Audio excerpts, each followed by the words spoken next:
Peace and plants. Glad to be here again. Let me first put my seatbelt on because I did get a few people that said something about my seatbelt last time and they were very correct.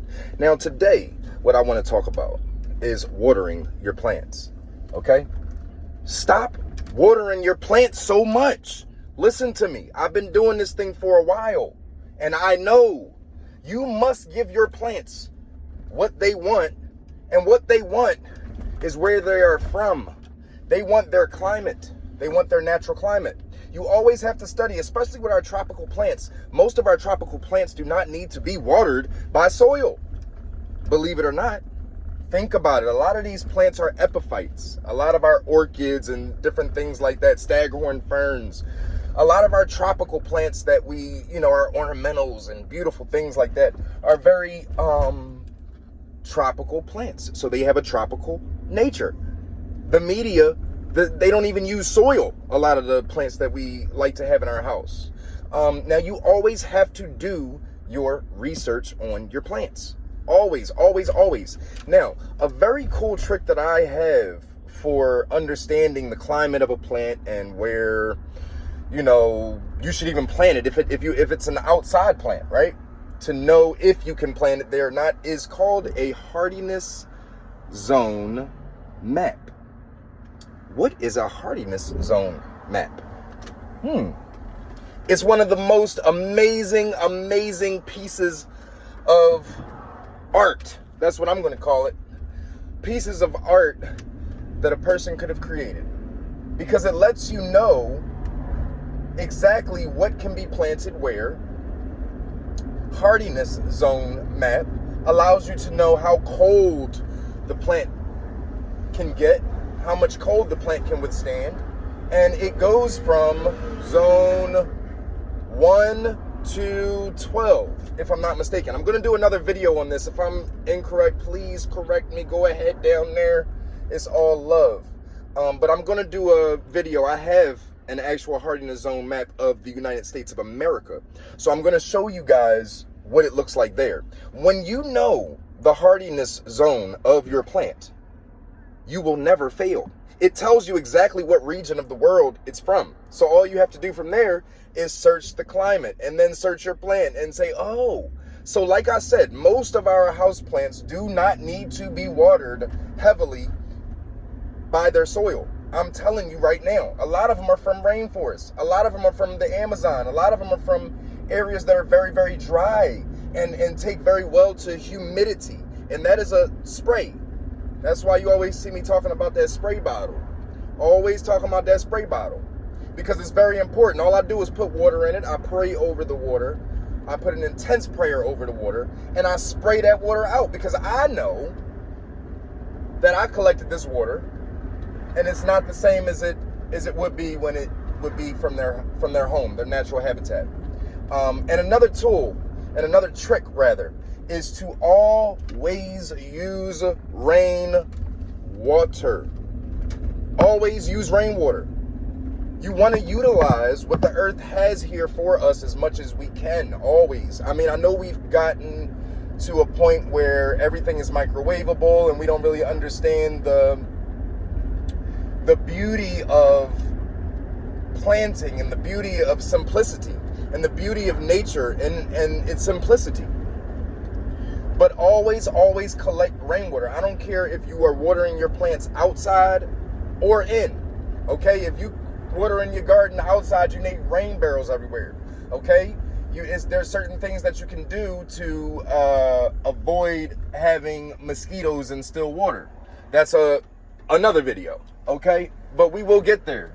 We will get there. Everything is organic. We don't use any pesticides, any chemicals. We use our mind and we connect with nature that connects with us. See, on my channel, I believe in making our grandmothers proud and always honoring our ancestors. And the further back you go, you'll start to see that most of our ancestors were farmers in some capacity. So you want to keep that going. You want to keep it living. You want to honor that way of doing things. If you ever talk to one of your elders, they always have a remedy. Always have a remedy. That works. Okay? That works.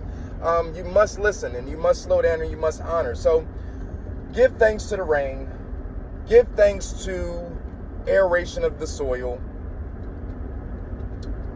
and give thanks to how much water you give your plants. Understand, stop spoiling your plants. That's what it is. You're spoiling your plants. You make it to where, I was just talking to a customer, but I had to explain that you might want to take a trip, right? You go on trips and you might be away for 2 and 3 weeks at a time, but your plants are acclimated to a weekly watering. You might want to be away for a month. Listen, let me tell you something real quick. My plants, every single one of my plants, I'm going to tell you, I haven't watered, listen, I don't water my soil for about a month. I'm telling you, it takes me, every month I'm watering my plants, and sometimes longer, a month and 2 weeks.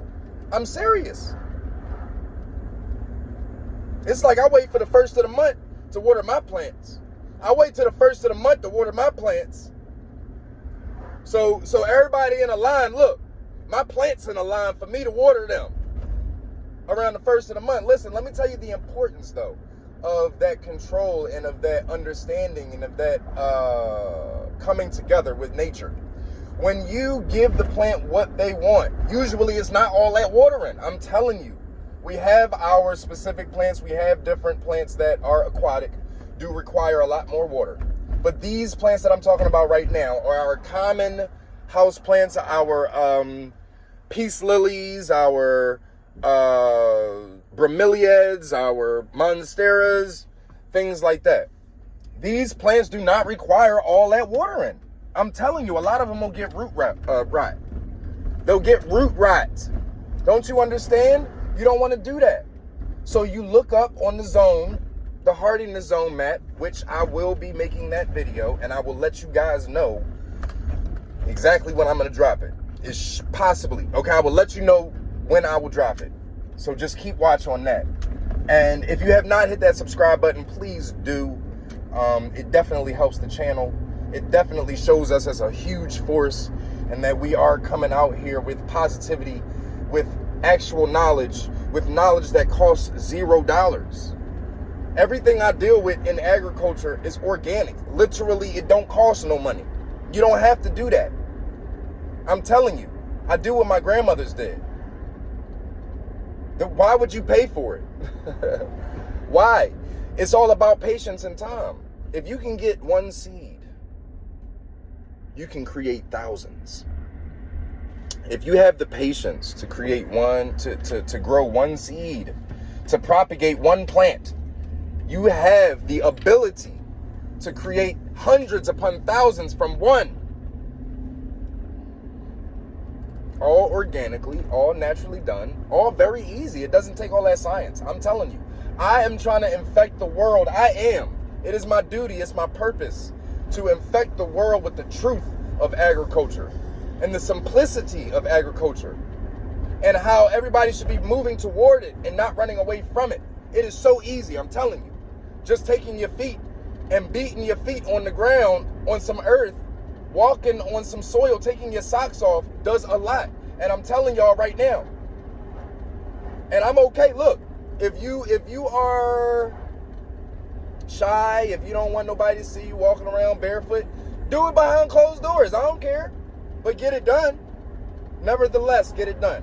Now, let's bring it back in. Let's bring it back in. Let's bring it back in. Let's understand that watering. Let's understand that hardiness zone map. Let's understand the frequency of how much we should be watering most of our house plants, our tropical plants. And what we want to do, like I said, is spray your plants. I do that maybe every other day. See, once you realize that your tropical plants, most of our tropical plants, I do apologize about this sun. I'm driving right now. Most of our tropical plants, though, have aerial roots. They produce aerial roots, and aerial roots. Oh, I did say there are a lot of ways aerial roots are produced, and are promoted. And one way is through the humidity. One way is through spraying your plants. When you spray your plants, you heighten up that humidity. You give them what they want. Naturally, in a rainforest, what is it going to do? It's going to spritz all day. It's going to be spritzing, right? It ain't going to be a hard rainfall all the time. It's usually just going to be pretty wet and damp throughout, right? So that is what you do. All right, guys? Now, any questions, any comments, please drop them down below. I made it to my destination. May the plants embrace you. May your grandmothers embrace you. May you take this knowledge and go far. Go far. And look at this beautiful, what is this? Look at this beautiful maple tree above us right now. It's a sugar maple. Acer saccharum. Now, if I'm wrong about that, drop it down there. This is a community. This is a family. I could take my seatbelt off now, too, because we here. All right, much love.